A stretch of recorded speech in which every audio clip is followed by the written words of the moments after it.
Bonsoir. Merci à tous d'être là. C'est un plaisir, chaque fois, de retrouver cette salle pleine. Alors, nous allons recevoir Cédric Sapin-Defour. Ça, c'est son nom d'état civil, qui lui a été donné par sa famille. Mais son vrai nom, pour moi, et peut-être pour beaucoup d'entre vous, qui avez lu ses livres ou entendu parler de lui, je l'appellerai ce soir l'amoureux. Parce que, de mémoire de lecture, j'ai rarement lu, ressenti quelqu'un d'aussi amoureux que lui.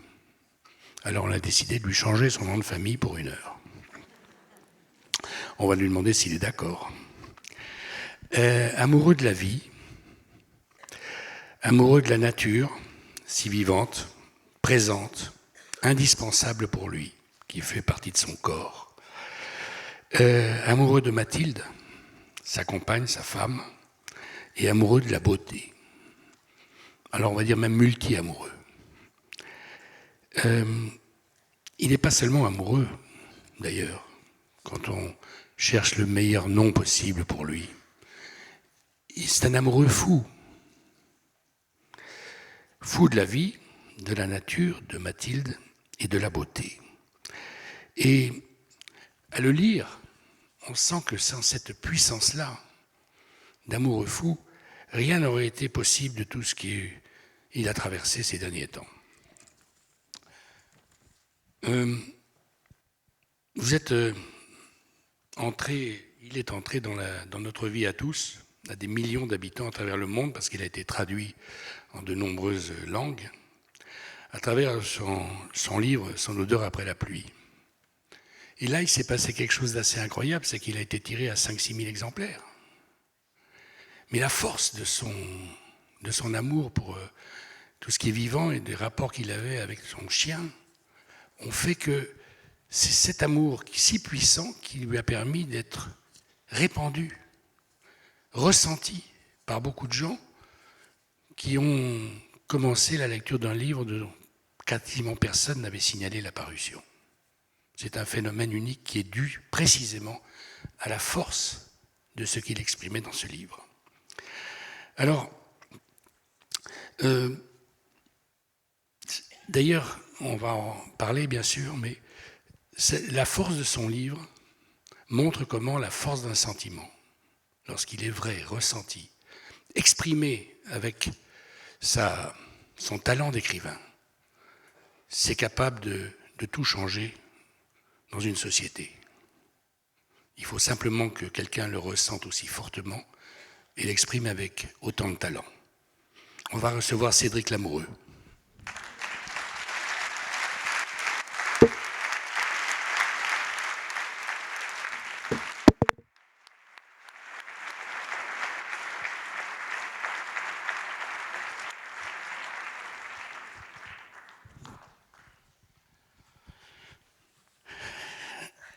Bonsoir. Est-ce que ce nouveau nom vous convient ? Provisoire. Dans la mesure où mon prénom n'est pas Robert, je l'accepte volontiers. J'ai bien fait de traverser le pays des Alpes aux Pyrénées pour recevoir ces mots qui me vont droit au cœur. Et oui, le sentiment amoureux, je me battrai jusqu'au dernier souffle pour le défendre et le présenter comme une audace, comme un élan et pas du tout comme une faiblesse. Vous avez raison de dire une audace, c'est vrai. Peu de gens oseraient le dire ainsi en raison des critiques qui pourraient lui être adressées. C'est une audace que d'affirmer cette valeur aussi puissamment.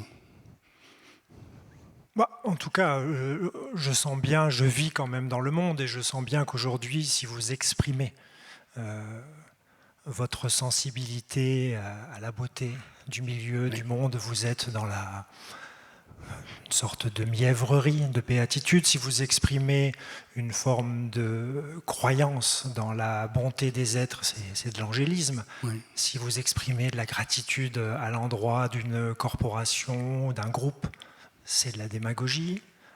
Et si vous avez l'outrecuidance d'être un brin optimiste, vous êtes naïf. Donc, mince, non, moi je ne cède pas un pouce et je crois fortement à cela et je crois à la contamination en plus de ce qui est, certains en parleront d'angélisme bonbon, moi je m'en fiche, c'est encore une fois, il faut une sacrée dose de caractère pour exprimer son amour du monde et des êtres qui l'habitent.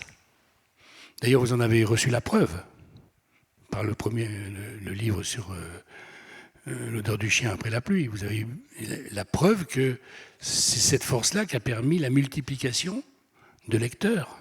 Si les premiers milliers de personnes n'avaient pas été non seulement touchés par votre affaire, mais en mesure de le dire à d'autres, c'est-à-dire de transmettre ce qu'ils avaient lu, ça n'aurait pas été possible. C'est quand même... Oui, et moi je l'ai... Ça veut dire qu'il y a du vrai chez les gens qui pensent que tout est possible, c'est ça que je veux dire. Précisément, et combien de fois j'ai vécu cette scène en librairie ou en festival où j'ai eu une discussion avec une lectrice ou un lecteur qui, alors déjà me dit votre histoire, c'est la mienne. Bon, très bien, évidemment. La frontière entre l'intime et l'universel, c'est très fin. Mais m'exprimant une forme de... J'ai du mal à dire une forme de gratitude, mais presque une forme de gratitude quant à la possibilité acquise, offerte, d'exprimer son amour à un autre vivant sans être taxé de ridicule, d'exprimer la joie de la compagnie d'un autre vivant, l'abyssale tristesse lorsque cet animal disparaît. Alors, si ce livre a pu permettre à des gens de ne plus chuchoter leur amour, de ne plus chuchoter leur tristesse, ma foi, c'est déjà un honneur, Oui. qu'on me le fait. D'ailleurs, je vous cite dans le livre, « Sans amour, personne ne peut rien dépasser, rien affronter, et c'est la condition pour être libre. » Je veux dire par là, si vous êtes ce que vous êtes aujourd'hui, vous ne seriez pas libre sans ce sentiment-là. Vous avez l'impression de ne plus être libre? Sans l'amour? Oui. Ah ben oui, enfin en tout cas sans l'expression de l'amour, oui. Parce que ça voudrait dire que je suis pieds et poings liés par les suggestions, voire les prescriptions sociales et sociétales. Et ça, c'est l'aliénation la plus détestable pour moi. Je vois bien qu'aujourd'hui, enfin, faites l'expérience, regroupez-vous dans une troisième mi-temps entre garçons. On se tape généralement très fort sur les pectoraux et on ne parle pas nécessairement dans les meilleurs termes de nos épouses ou de nos copines. Essayez dans un vestiaire de garçons, parce que moi je viens quand même du milieu du sport, donc je l'ai éprouvé, j'ai expérimenté ça. Lorsque vous dites au milieu des cris masculins que votre femme vous manque et que vous êtes très heureux de la retrouver, au départ, on croit que vous blaguez, en fait. Voilà. Donc, en fait, tout le monde rigole. Et lorsque vous insistez et que vous quittez la pièce, là, vous parlez une langue étrangère. Non, mais je plaisante, il n'y a aucune généralisation, ce serait idiot. Mais oui. Il est certain qu'aujourd'hui, se déclarer amoureux du monde qui nous entoure, c'est presque la culture punk de 2025, quoi.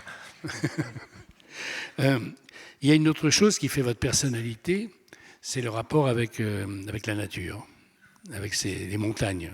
Votre monde, c'est un monde de montagnes, et ça forge, vous dites, une personnalité très particulière de ceux qui vivent vraiment dans la nature tout le temps, comme c'est votre cas.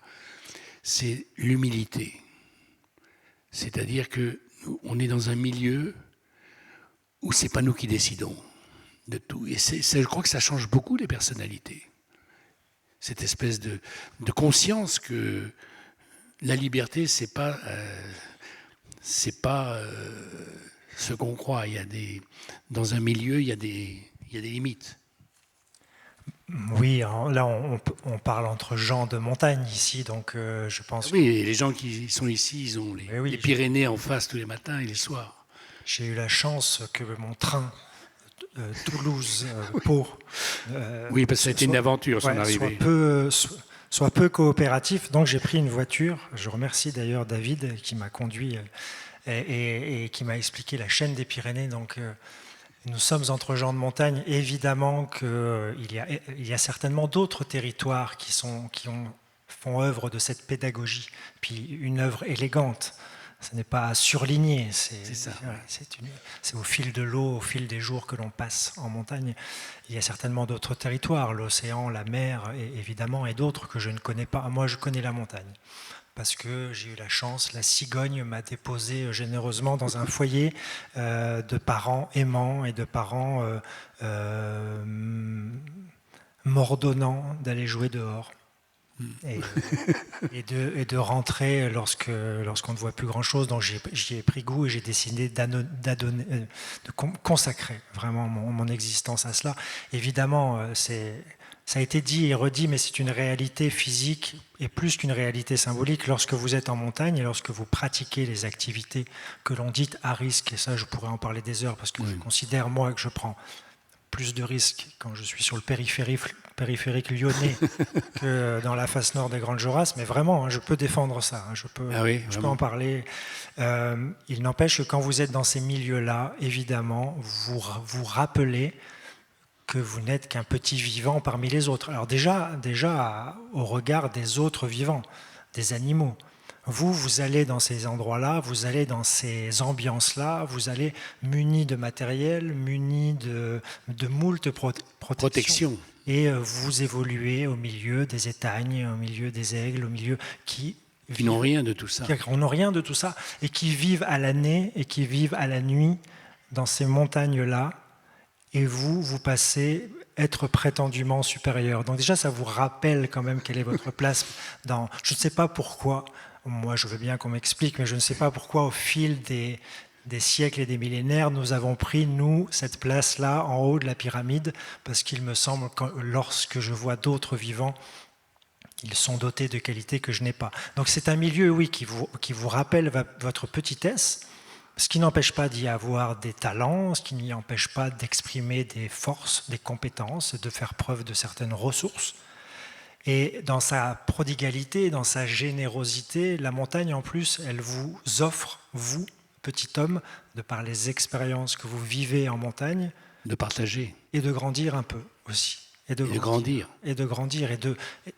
Non pas d'être un meilleur homme avec un grand H, un meilleur être humain, mais un être humain changé, épaissi et sensible. On parlait tout à l'heure, on fraye autour de la notion de la sensibilité, mais lorsque vous êtes en montagne, si vous décidez que c'est au milieu de s'adapter à vous, vous n'allez pas faire carrière dans le milieu de la montagne. Il y a une nécessité absolue dans le cadre d'un souci d'intégrité et de durée dans la vie, de prendre en considération ce que vous avez autour de vous, les nuances de la neige, l'écho du rocher, le bruit du vent. Donc à ce moment-là, vous êtes dans un rapport complètement osmotique au milieu qui est autour de vous. Si vous ne prenez pas en considération le reste, hormis vous, lorsque vous êtes en montagne, bon, je trouve que ça a peu d'intérêt. Et il me semble que lorsque l'on passe beaucoup de son temps de façon humble, équilibrée, en montagne, on ramène ça dans sa besace, dans la vie de tous les jours, et on est disponible, réceptif à ce qui nous entoure. Ouais. C'est ça la liberté, être disponible. Alors, en 2 mots, tout le monde le sait, j'imagine, vous étiez en parapente avec Mathilde, votre femme, et comme vous le faites tous les jours, ou quasiment, vous partez, vous vous élancez, et contrairement à ce qui se passe d'habitude, vous vous élancez le premier. D'abord, c'est toujours elle qui d'habitude se lance en premier, parce que vous dites, je ne veux pas l'abandonner, quel sentiment je l'abandonne, donc je la laisse partir en premier. Là, vous décidez donc de partir, et elle se fracasse. Et vous le savez tout de suite, parce que quand ça se termine bien, elle vous appelle en disant « tout va bien ». Donc vous savez que... Et pour revenir au sentiment que vous avez développé, la force et la puissance de l'amour, il y a eu des centaines de personnes qui ont participé au sauvetage de Mathilde avec vous. Les sauveteurs sur place, le nombre d'hôpitaux qu'elle a fait.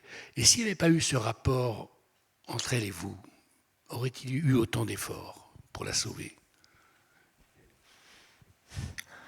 Moi, Parce que quand vous dites le nombre de gens qui ont participé au sauvetage, et un seul manquait, et peut-être l'issue aurait été différente, eût été différente.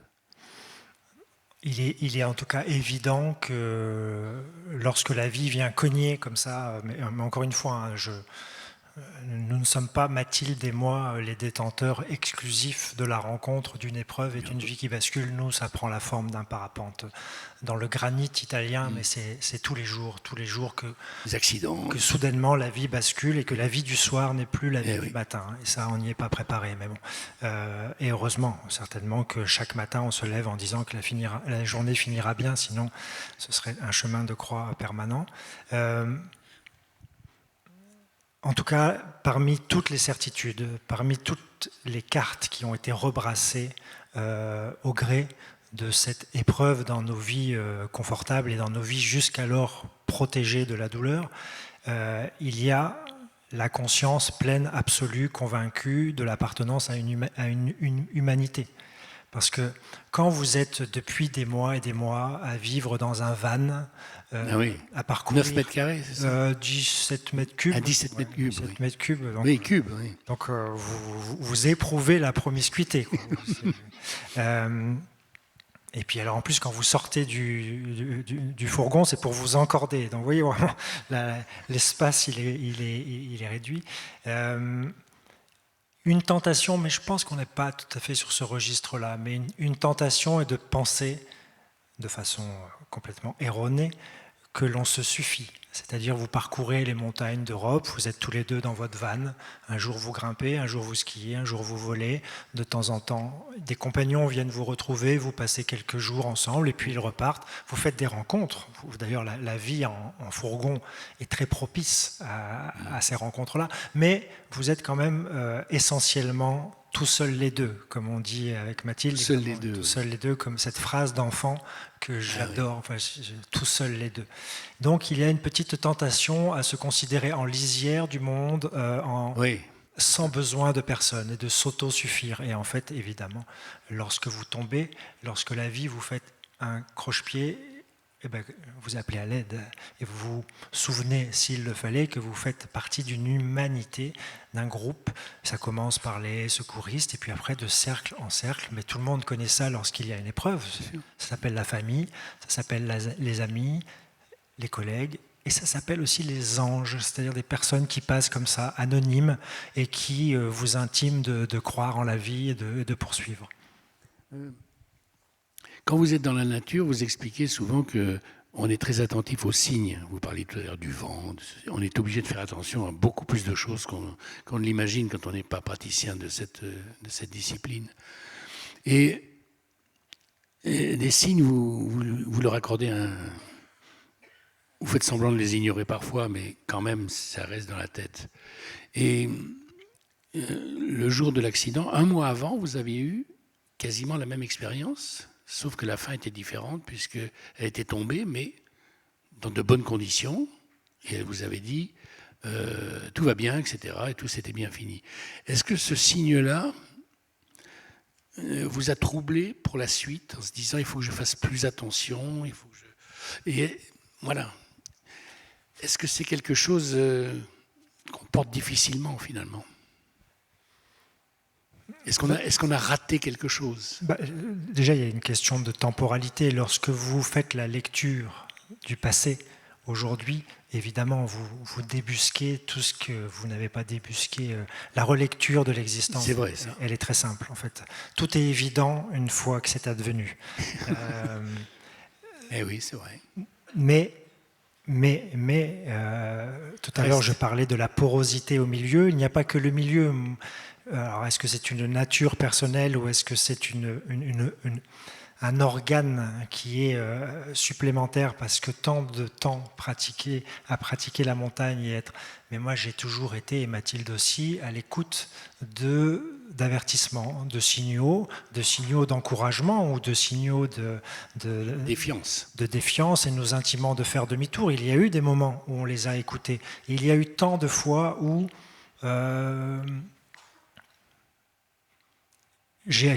nous avons accusé réception du message, mais nous avons continué. C'est toujours pareil, qu'est-ce que vous faites Je cite cet exemple souvent, mais c'est là parce que ça m'est arrivé. Quand vous êtes dans une cabane de montagne ou dans un refuge à 3000 mètres et que vous vous engagez pour une course en montagne assez exigeante, vous savez que là, il va falloir quand même faire un peu attention et qu'à 2 heures du matin, dans le couloir, vous cassez les lacets de votre chaussure. Qu'est-ce que vous faites de ça ?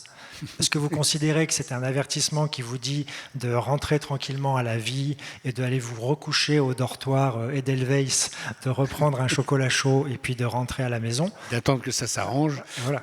Ou est-ce que vous vous dites, mais non, j'ai une paire de lacets de rechange dans le sac et j'y vais. Mais ça, en fait, tant que l'issue n'est pas connue, tant que l'issue ne s'est pas déclarée comme étant fâcheuse ou dramatique, ces signes-là, ils font partie de tout ce que vous glanez au fur et à mesure de la journée. Vous en faites. Il faut faire, me semble-t-il, ça, en tout cas, je parle pour moi, mon expérience personnelle, il me semble que de se sentir réceptif à ce qui nous entoure et d'être à l'écoute, de dialoguer avec des forces qu'on peut considérer, chacun les appelle comme il veut, ça ne vient pas gâcher la vie, moi je trouve que ça l'embellit, mais jusqu'à une certaine limite où, là, on tombe dans une forme d'aliénation et si toutes les 2 minutes on est là à se dire je peux très bien me dire le train Toulouse-Pau ne fonctionne pas, ne va surtout pas dans cette ville, il va t'arriver quelque chose. Et si ce soir je trébuche dans la mare en rentrant à mon hôtel et je me dirais mais pourquoi tu n'as pas écouté la SNCF ? Voilà. L'équilibre est fin. L'équilibre est fin, ouais. Et introuvable. Donc vous emportez la décision parce qu'elle hésite autant qu'on puisse vous lire. Et puis donc vous décidez de partir le premier et finalement de l'entraîner avec vous puisqu'il n'était pas question, vous partiez seul évidemment. Est-ce que après on traîne une culpabilité quand même, c'est-à-dire on porte ça de manière très négative et on se dit que la vie a pris un mauvais tournant. Évidemment, là, à cause de soi. Évidemment, là j'en souris et j'essaie de ne pas affronter la réalité de ce 12 août 2022 en blaguant, mais évidemment, lorsque il arrive ce qu'il arrive et que l'être le plus cher de votre vie, la personne que vous aimez le plus au monde, est presque morte, et peut-être même morte au moment où vous commencez à courir dans la montagne, sur l'instant, vous n'avez aucune distance par rapport à tout ça. Évidemment, vous êtes dans une action animale, vous courez, voilà. Mais plus tard, lorsque vous faites de nouveau, on y revient, mais vous faites la relecture de ce moment-là, vous vous dites, mais pourquoi ce matin-là, alors que tout semblait clair, la montagne était rieuse, les enfants jouaient dans la vallée, enfin, rien d'alarmant. Tout était une invitation à la vie, non pas désinvolte, mais une vie légère et une vie libre. Quand Mathilde ne veut pas décoller et me demande de décoller en premier, évidemment, des mois plus tard, lorsque vous la voyez s'échiner à revenir à la vie, obligatoirement, la culpabilité rôde comme ça et vient se nicher en vous. Parce que un accident de montagne, à qui en vouloir en fait ? Le vent, il n'a jamais été, nous, on a toujours été complices du vent, on a toujours joué dans le vent ou sous le vent. Avec bonheur. Avec bonheur. Les montagnes, on leur octroie l'âme que l'on veut. On peut se dire ce sont des compagnons, on peut se dire aussi ce sont des tas de rochers et de glace.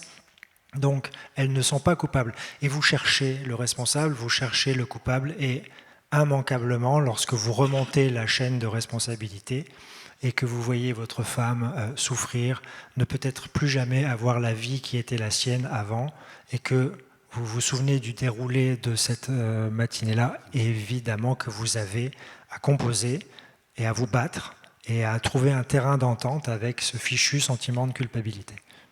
D'ailleurs, longtemps après, une fois qu'elle allait beaucoup mieux, vous en reparlez tous les deux.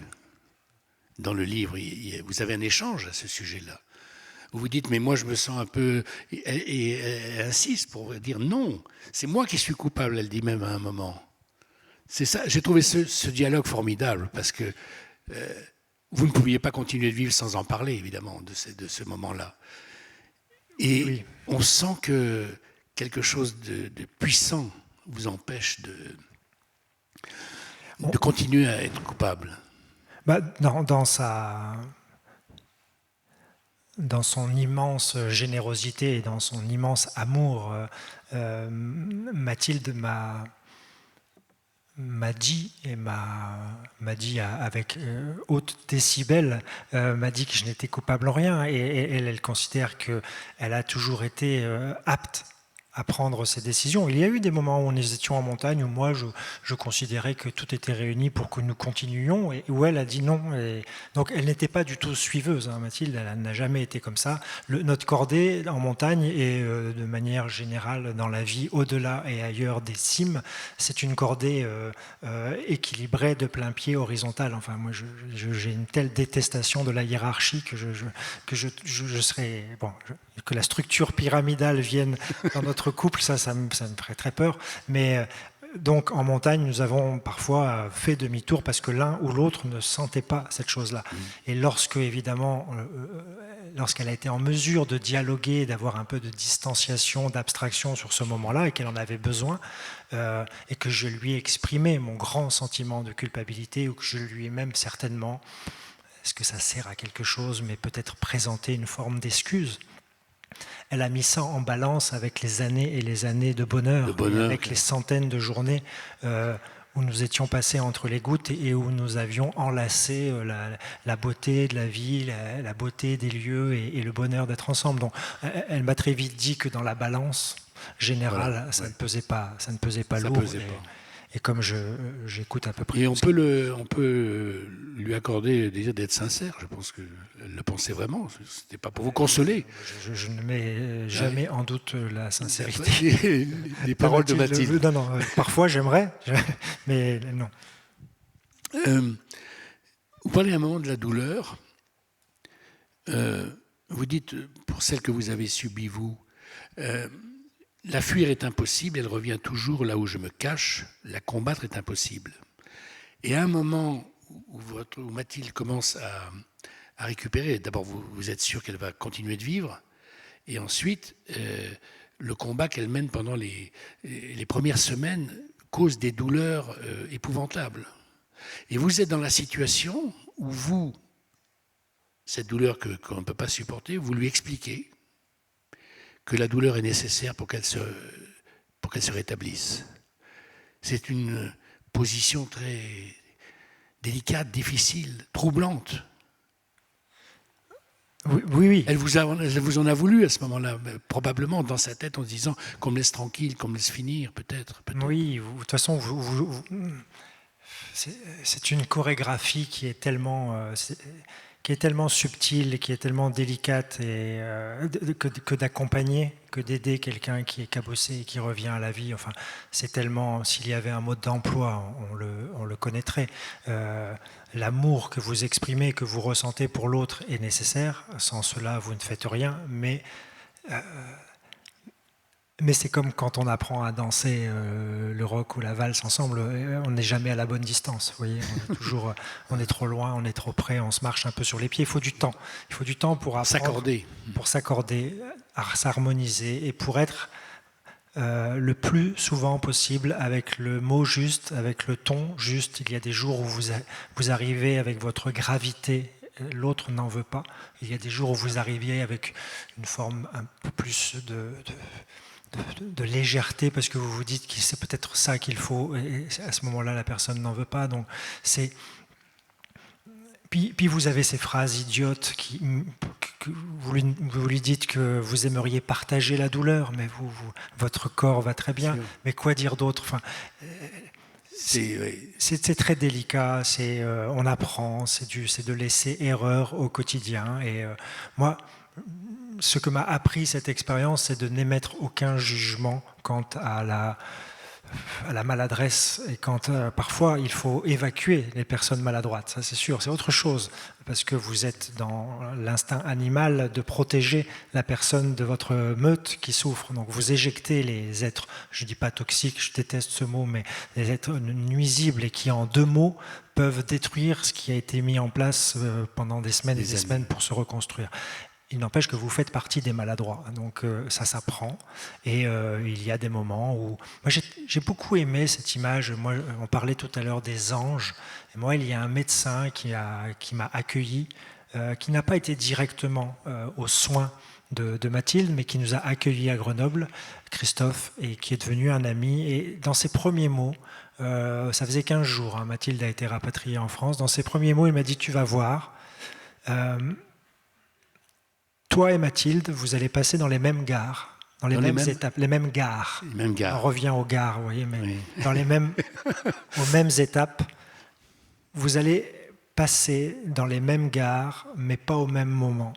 Et vous allez vivre ces arrêts différemment. Et ça ne sert à rien que tu attendes que Mathilde te rejoigne, elle ne te rejoindra pas. Toi, tu vas continuer d'avancer, elle va avancer. Un jour, vous verrez, vos 2 trains vont commencer à se rejoindre. Mais ce décalage-là, le fait que vous ayez toujours un coup d'avance ou un coup en retard par rapport à ce que l'autre pressent, ressent, perçoit, en fait, c'est une rupture violente.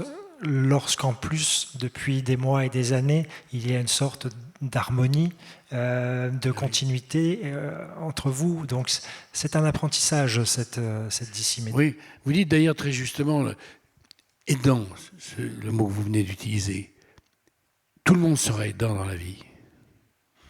Tout le monde sera aidant un jour ou l'autre. C'est la vie de chacun, chacune et chacun d'entre nous. Ou bien on est aidé, ou bien on aide. Et c'est très difficile et c'est un processus qu'il faut apprendre. C'est pas quelque chose de naturel de savoir aider, c'est quelque chose qui est... Les sentiments ne suffisent pas, il faut de la technique, comme vous dites, l'histoire des trains. Il faut admettre que les trains ne passent pas exactement de manière symétrique. Oui, et parce qu'en fait, vous imaginez tellement que la force du passé, la force de votre histoire commune, la puissance et l'intensité de ce que vous avez vécu ensemble, et l'amour, la révérence, la complicité, tout ça, sont des matériaux suffisants. Mais non, parce qu'en fait, vous arrivez avec ça, parfois c'est ce qui vous fait déborder. C'est un statut, c'est un rôle, c'est une activité au long cours qu'on apprend et que l'on doit apprendre et pour lesquels on est plus ou moins préparé. Voilà, mais ça, encore une fois, c'est ce qui vous le dites, c'est ce qui advient dans toutes nos existences. Enfin, moi, je ne connais pas de personnes, non pas au soir, mais à la fin d'après-midi de leur vie, qui n'ont pas connu ce moment où il faut, hors des séquences anticycloniques de nos vies communes, faire béquille ou alors pouvoir s'appuyer sur l'autre.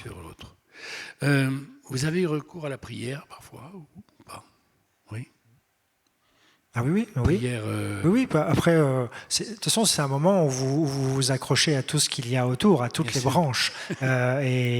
Mais qu'il ne faut pas s'inventer, et se trouver de nouveaux alliés soudainement dans la tempête, oui, parce que sinon c'est un peu factice, c'est un peu opportuniste. Mais moi j'ai toujours, depuis que mes parents, j'en reviens à eux parce que quand même c'est la source, mais depuis que mes parents m'ont présenté le bonheur de voir une feuille virevolter dans la forêt et de m'interroger sur ce qui était à l'origine de ce moment de grâce, d'émerveillement. Vous mettez ce que vous voulez derrière. Certains vous mettent Dieu, moi des forces supérieures en tout cas. Ouais, des forces supérieures, des forces qui nous dépassent, des forces suprêmes. Moi, je ne vais pas, je ne suis pas croyant, mais je dialogue et je discute très volontiers avec d'autres forces. Et le sacré, le spirituel, qui me rappelle à ma petite place au milieu d'éléments que je ne maîtrise pas, ça, je souscris totalement.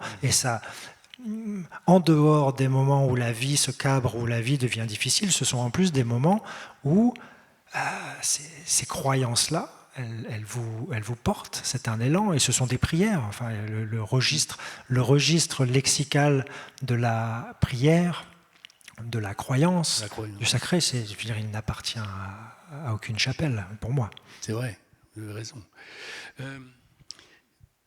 Il arrive un moment dans le livre assez troublant parce que l'amour, c'est ce qui vous fait vivre depuis votre naissance.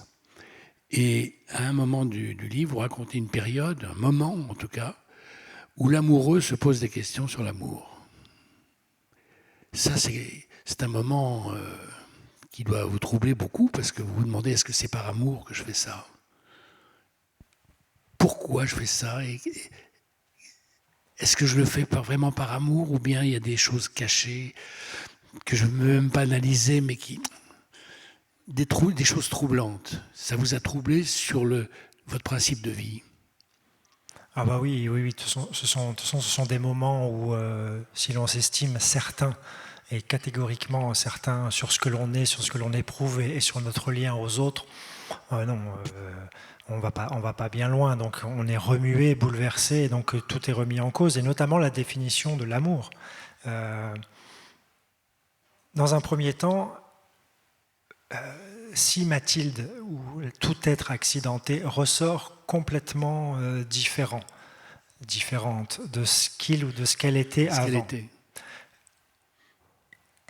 Qu'est-ce qu'être amoureux et qu'est-ce que l'expression de l'amour ? Est-ce que c'est d'aimer coûte que coûte la personne, même si elle devient différente, voire complètement à l'opposé de ce qu'elle était, dans ses valeurs, dans ses qualités, mais ou est-ce que par fidélité au souvenir, par fidélité à la personne qu'elle était, c'est cette personne-là que j'aimais, et cette personne que l'on me présente est tellement différente que si je veux être totalement honnête et si je veux totalement être aimant, je dois partir et on doit se séparer.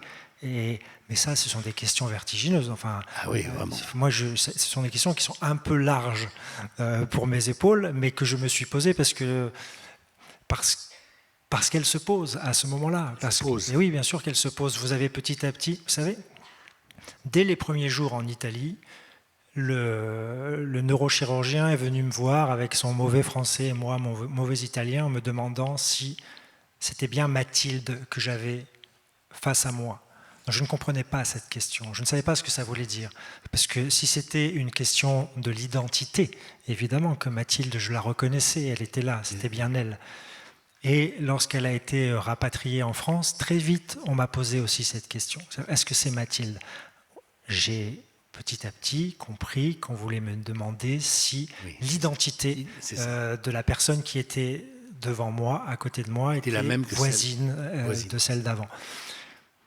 Parce que les accidents, en plus de casser des vertèbres, en plus de couper des moelles épinières, en plus de casser des côtes, en plus de tout ça, ça change la personnalité d'un être. Alors, de par l'épreuve parcourue, mais aussi par des données tout à fait physiologiques d'un cerveau qui est trop longtemps abîmé. Donc, c'est une question que moi, je ne m'étais jamais posée, mais c'est aussi l'occasion de vous interroger sur ce qui fait l'ossature, la trame de la personne que vous avez à côté de vous. C'est un moment où vous réinterrogez. Qu'est-ce qui est sans mauvais jeu de mots, la colonne vertébrale.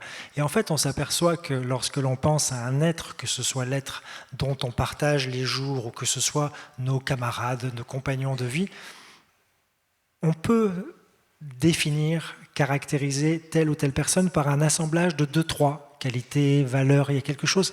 Et ça, est-ce que ça a bougé ou est-ce que ça n'a pas bougé ? Mais oui, bien sûr, le fait de réinterroger le sentiment amoureux, c'est déjà ce qu'on s'est dit là.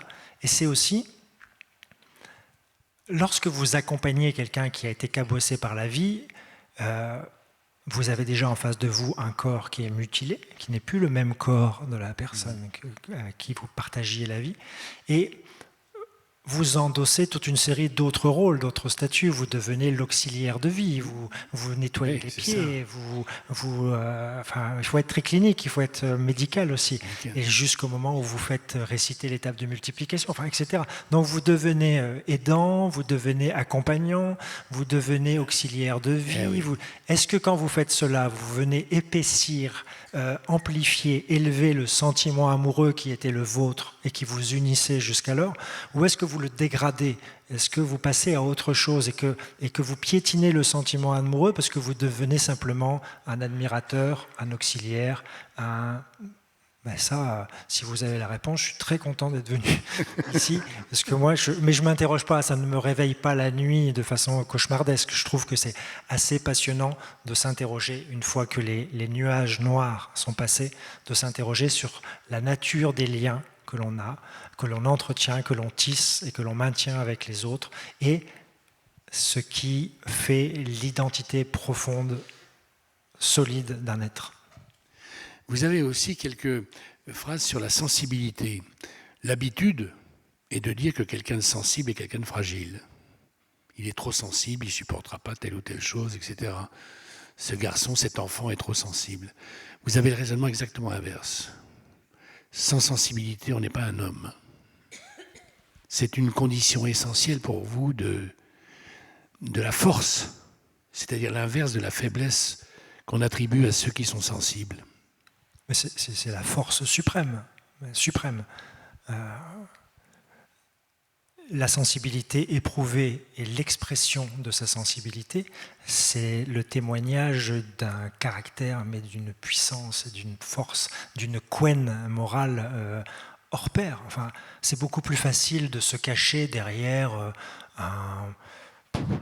toute une série de carapaces, toute une série de cachettes, vraiment, qui sont celles de ne rien ressentir, une pudeur héritée de toute une génération. Enfin, voilà, on a 1000 façons de se recroqueviller et de ne pas ouvrir. De ne pas ouvrir, mais ça embellit l'existence. Enfin, après, je ne dis pas qu'il... Je ne dis pas qu'il fallait toutes les 3 minutes entamer une célébration ça, c'est la sensiblerie. Mystique à tout ce qui... Ça, c'est la sensiblerie. Parce qu'après, tout finirait par se valoir et on mettrait en doute finalement la sincérité de votre sensibilité. Mais d'être disponible à ce qui nous entoure, encore une fois, moi je trouve que c'est le gage d'une vie un petit peu élevée. Alors vous avez une phrase qui est assez... Moi, elle m'a donné Honnêtement, ça m'a donné un peu le vertige. Je me suis dit, c'est vrai ce qu'il raconte. Je n'avais pas compris exactement l'endroit où vous étiez avant de lire cette phrase. Nous avons pris cette habitude de survivre par l'autre, mais de vivre sans lui. Vous avez traversé un moment... très, j'imagine, éprouvant et vertigineux peut-être. Parce que vous ne survivez que parce qu'elle est là et qu'il faut la sauver. Elle ne survit que parce que vous êtes là et vous êtes séparés. Oui, c'est certainement la limite, mais qu'il ne faut pas intégrer dans son système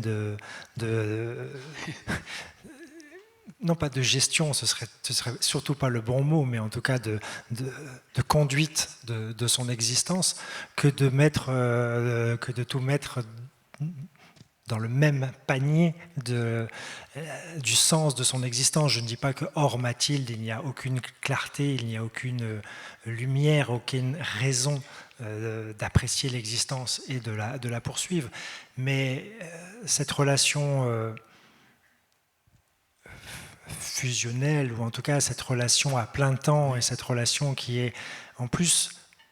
Encore une fois, j'imagine que cela s'éprouve et se connaît dans d'autres expériences de la vie, mais les activités de montagne, faire cordée à deux, ce n'est pas rien, quoi. Faire un nœud de double 8 entre deux baudriers en disant, bon écoute, voilà, là on est parti, si tu tombes, j'essaierai de faire en sorte que tu ne t'écrases pas. Si je tombe, j'espère que ça ne t'entraînera pas dans la chute, jusque parfois d'ailleurs, dans certaines activités de montagne. Et dans certains passages de montagne, avec Mathilde, nous nous désencordions. Ah oui.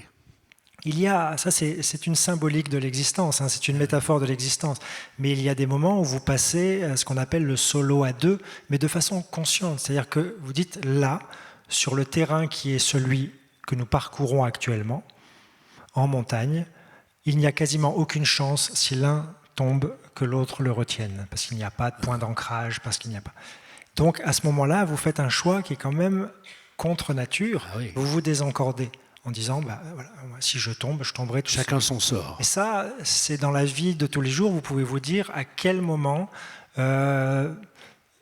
devons-nous nous encorder et à quel moment il est préférable pour l'un, pour l'autre, pour la vie, que nous faisions non pas chemin distinct, mais chemin non lié. Et ça, c'est un questionnement... Parfois, de maintenir la corde, c'est une mésestime de l'autre. Oui, bien sûr. Donc, vous voyez, la montagne, on pense que c'est pour des athlètes qui gesticulent sur les faces, mais ils se posent des questions existentielles. À un moment, vous expliquez, ce sont des mois après qu'elle soit sortie de l'hôpital, vous êtes de nouveau ensemble, vous vivez ensemble, et vient un moment où vous écrivez cette phrase. Elle s'adresse à vous, elle dit « Mais tu sais, je ne volerai plus jamais. » Je comprends. C'est votre réponse. Quand tu sais pourquoi tu tombes et qu'on ne peut accuser personne, c'est une situation particulière. Je comprends. Je suis désolé, parce qu'elle sait ce que ça vous coûte de dire ça. Je sais. Fin d'échange. Et là, vous savez que une vie va changer. Une façon de vivre. Oui, alors déjà, il n'y a rien à dire de plus, parce que les yeux se parlent et les cœurs résonnent, mais... Évidemment que la vie bascule, mais c'est aussi un moment où vous vous interrogez sur ce qui fait sens dans votre existence. Parfois, vous êtes gêné. Moi, il y a eu des moments où je me suis senti vraiment honteux dans l'expression de mes tristesses. Parce qu'en gros, mes tristesses, qu'est-ce que c'était ? Mes peurs, mes frayeurs, c'était de ne plus skier, de ne plus grimper, de ne plus voler. Mais ça peut paraître complètement cosmétique dans la vie. Que ça, ce ne sont que des activités d'enfants gâtés, ce ne sont que des jeux. Donc être privé simplement de pouvoir faire du parapente, de pouvoir faire de l'escalade, lorsque tant d'autres, dès le début de leur vie et tout au long de leur existence, n'envisagent même pas d'accéder à ces sources de plaisir, c'est indécent. Sauf que c'est votre vie. Vous n'avez pas à vous excuser de ce qui constitue votre vie. Votre vie. Enfin, si en permanence, évidemment que si on oublie quelles sont les fortunes et les infortunes du monde, on risque vraiment de basculer dans l'indécence et dans l'obscénité, de ces peurs, mais on ne peut pas non plus en permanence prendre en considération ce que les autres ont de plus ou de moins et les choix d'existence qu'ont fait les autres par rapport à votre vie. Moi, la vie a fait... je ne sais pas pourquoi, que je me consacre entièrement à jouer dehors le plus souvent possible. Quand ça devient l'essence de votre existence, quand c'est ce qui vient lui fournir les plus grands moments de beauté, de convivialité, de camaraderie, de joie, parce que là on ne parle pas de la joie, mais la joie elle est primordiale dans tout cela, et bien évidemment lorsque ça s'efface, c'est quand même vertigineux comme perte. Il faut un temps. Il faut un temps pour comprendre que renaître, puisqu'on est là autour de la renaissance, que renaître va prendre du temps. Et il me semble que la condition première, alors vraiment pour vivre, c'est mon expérience, hein, je ne considère pas que ce soit généralisé. Universel, oui. Mais le premier élément à se mettre dans un coin du cortex et dans un coin du cœur lorsque la vie d'avant bascule, c'est de ne pas s'échiner à construire une vie totalement identique, parce que sinon c'est vain. Si la renaissance, c'est d'aller vers une nouvelle naissance et vers une continuation de ce qui était avant, vous allez dilapider de l'énergie et vous allez accumuler de la frustration. C'est déjà une chance et un privilège inouï que d'avoir la possibilité de revivre différemment, mais c'est pas donné à tout le monde que d'avoir la possibilité de croquer une vie supplémentaire. Donc cette vie d'avant, vous l'avez, elle vous a construit, elle a fait qui vous êtes, elle a peut-être même fourni des ressources pour pouvoir envisager la vie d'après. Oui, probablement. Mais allons-y. Dans la description de votre fusion avec Mathilde, vous dites à un moment « Jamais je n'avais fait 1 kilomètre et une nuit sans toi ». Et vos amis, pour vous décrire, pour parler de vous, quand ils parlent de vous, ils disent « Une veste pour deux leur suffirait ». Tellement vous êtes serrés l'un contre l'autre. Et toi et vous dites, et vous écrivez à un moment « Quand tu es là, beaucoup du reste du monde disparaît ». C'est... Oui, mais moi, de toute façon, je ne cesse de dire que... Alors après, j'ai bien compris aussi chez mes camarades garçons que c'est pas nécessairement la vie dont ils rêvent. Dont ils rêvent eux-mêmes. Oui. Dans leurs relations amoureuses. Oui, et dans... Il y a un brin ils trouvent que c'est quand même un peu étouffant. Quoi. Pas de moquerie, mais de... Non, mais en disant, mais comment tu fais? C'est pas tout à fait normal quand même de vouloir passer tant de temps avec une même personne. Mais après, ça ne veut pas dire non plus qu'il n'y a pas de moments de friction. Je ne suis pas là pour idéaliser, parce qu'après, on va me demander d'une recette que je n'ai pas. Donc, il y a des moments, surtout quand vous passez des mois dans ces fameux 17 mètres cubes d'un Fiat Ducato, il y a quand même des moments où Mathilde m'a demandé d'aller chercher le pain dans le village assez éloigné. À 10 km. puis quand je revenais du pain en me disant « Je crois que tu as oublié les graissins, donc repars ». Donc non, évidemment, ce serait mentir que de dire... Puis d'ailleurs, la vie est faite d'oscillations. C'est comme un tracé d'électrocardiogramme. Le jour où c'est tout plat, c'est quand même pas très très bon cycle. Qu'il y ait des pics et des creux, c'est quand même des oscillations. C'est un signe de vitalité. Mais je ne sais plus ce que je voulais vous dire, mais je ne sais plus. Mais ça, en plus, je pense que c'était la phrase la plus intéressante de la soirée, et elle est partie. Quand tu es là, beaucoup du reste du monde disparaît. Ah oui, voilà, merci. Dans le chapelet de fortune qui ont été les miennes depuis petit, vraiment, je considère... Moi, je suis tout à fait conscience du privilège qui est de mener la vie que je mène physiquement, socialement. Oui, c'est casé dans les choses exceptionnelles. Oui. Et parmi cela, il y a eu la rencontre de Mathilde. On est quand même, je ne sais pas combien sur Terre. Il y avait une chance sur quelques milliards qu'elle apparaisse dans ma vie. Et moi, je parle vraiment d'apparition. Je vous ai dit quel était le statut et le degré de mes croyances, mais c'est une apparition, c'est-à-dire dans les anges. Tout à l'heure. Oui, dans un couloir miteux d'un gymnase, d'une fac de sport de Lyon, il y a quand même peu de chances que la grâce apparaisse. Vous voyez, ça sent la magnésie, ça sent la transpiration, ça sent les dossards qui n'ont pas été lavés depuis. Donc il y a quand même peu de chances que la grâce surgisse, et Mathilde a surgi. Je ne peux pas vous dire autrement qu'elle a été moi, à chaque fois que je pense à Mathilde, je l'imagine en surbrillance parmi le flou. Voilà, donc c'est comme ça. Général, oui. C'est comme ça. C'est arrivé. Je remercie je ne sais qui, je ne sais quoi. C'est une grâce, quand même. Oui. Et j'avais expérimenté avant des relations qui étaient moins gracieuses. Vous voyez ce que je veux dire? C'est pas non plus. C'est pas un bâtème idéalisé. On se dit ça doit être comme ça tout le temps. Et j'ai quelques des périodes intermédiaires, indexation et de comparaison de la félicité qui est la nôtre. Un dernier mot sur le titre. C'est intéressant le titre, où les étoiles tombent. Il y a meilleur pour une renaissance. Oui, l'objet d'une étoile n'est pas de tomber. L'objet d'une étoile, c'est de nous faire lever la tête au ciel et de briller, et de filer, d'éclater et d'apporter de l'éclat. ça fait partie de ces quelques moments. Tout à l'heure, on parlait des anges, notamment vraiment de cet homme, notamment le premier jour où j'étais vraiment au fond du trou, et ce cafetier qui est sorti de sa roulotte, qui est venu me mettre la main sur l'épaule sans me dire rien d'autre, et qui m'a regardé de ses yeux de vipère, un beau garçon là.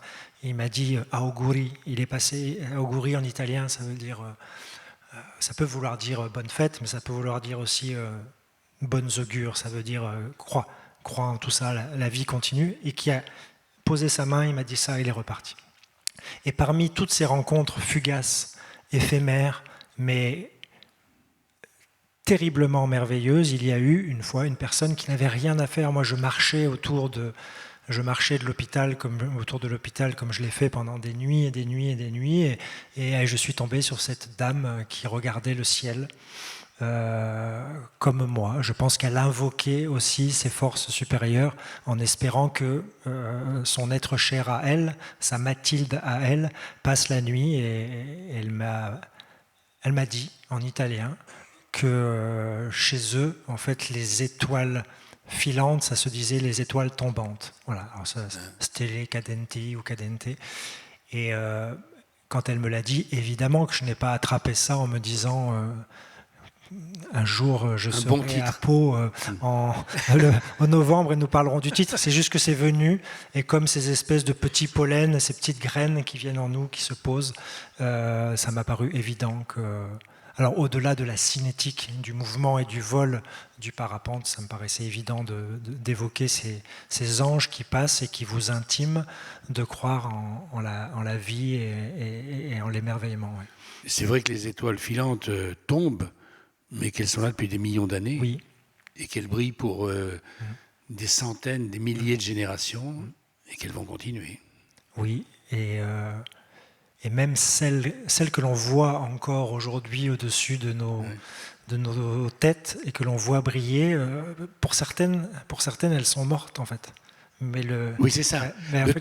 Le temps que la lumière que la vie de décès de l'étoile arrive jusqu'à nous. Déjà, nous ne serons plus là, mais elle brille encore, et il me semble qu'on a quelques messages à recevoir et quelques élans à attraper. Alors,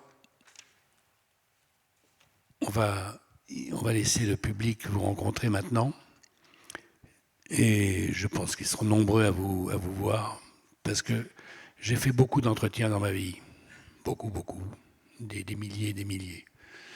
C'est rare de tomber sur quelqu'un d'aussi lumineux que vous. Je le dis en toute honnêteté, c'est ce que je ressens en tout cas.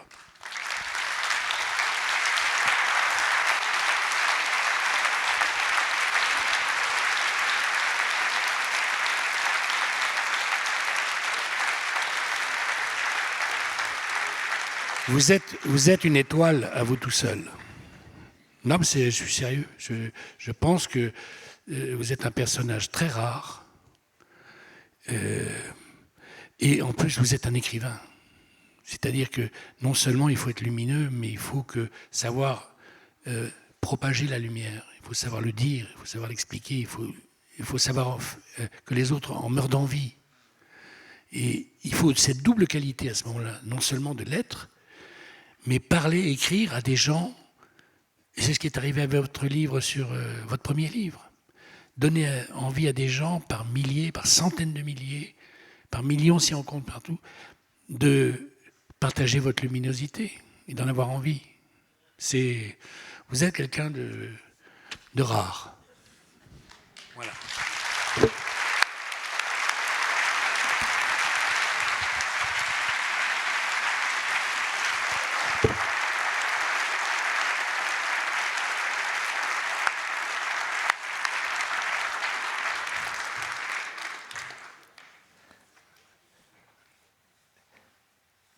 Quand on est, non pas terrassé, mais quand on est